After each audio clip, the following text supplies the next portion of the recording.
John Rizzo served at the CIA's, served as a CIA lawyer for about 34 years, and he was the top lawyer when the CIA interrogation techniques were authorized. He's also the author of the book Company Man, and John, we thank you for being here. Let's begin with this report. The insistence on the part of Democrats on the Senate Intelligence Committee and Senator Feinstein that the report be put out obviously as what has always been before, as I understand it, a bipartisan effort. What was your reaction?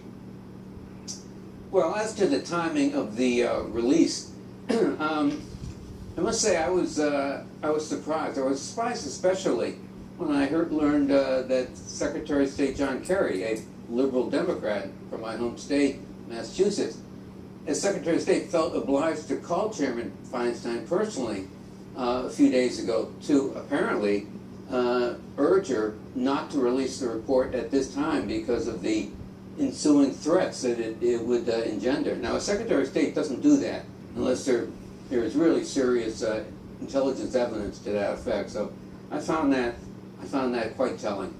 And you would agree, I presume, that the chair of the Senate Intelligence Committee wouldn't have been releasing this without the approval of Secretary Kerry's boss, President Obama. Oh yeah, no, absolutely not. Absolutely not. So I don't understand it. Well, we're all trying to put this thing together and square it up with the national interest, and when we have to put 6,000 Marines on high alert as a result of it, it is even more troubling. Your judgment, if you will. Let me first share with our viewers a memo to you from DOJ Office of Legal Counsel. And it reads this on August 1st, 2002. Although the water board constitutes a threat of imminent death, prolonged mental harm must nonetheless result to violate the statutory prohibition of infliction of severe mental pain or suffering. In the absence of prolonged mental harm, no severe mental pain or suffering would have been inflicted, and the use of these procedures would not constitute torture. That seems rather plain and straightforward, if I may say so, at least to a layman like me, that the Justice Department lawyers were very clear in authorizing waterboarding.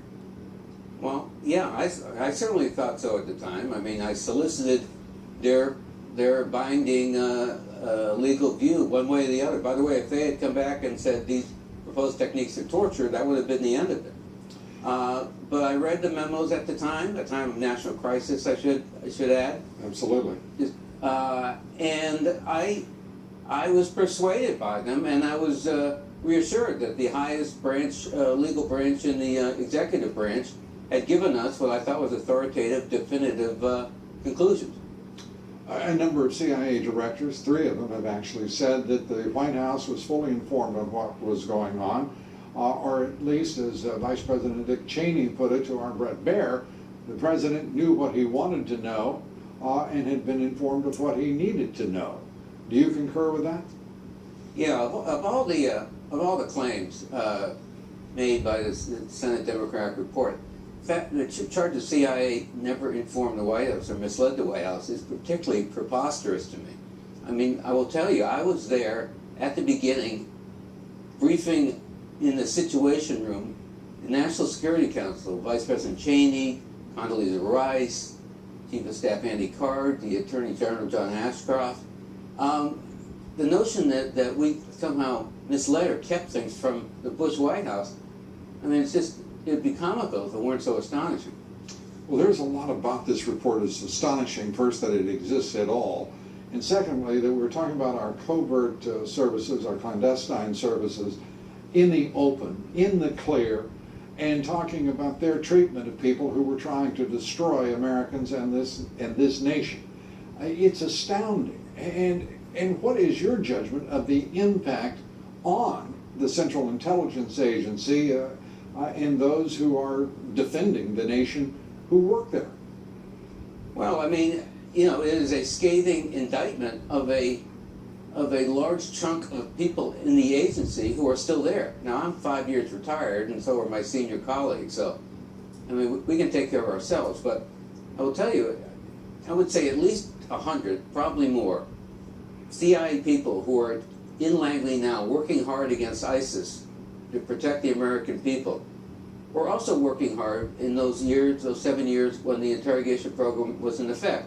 And what are they to think now when they read a report by politicians that basically concludes that their tireless work for 7 years was all worth nothing, and that they could be subject to investigation, and I mean,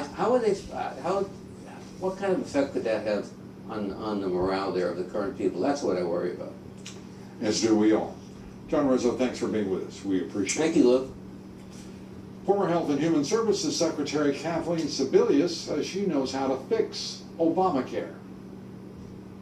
Obamacare, no question, has a very bad brand that has been driven intentionally by a lot of misinformation and a lot of paid advertising. And I think we may need to call it something in the future different, but it's working.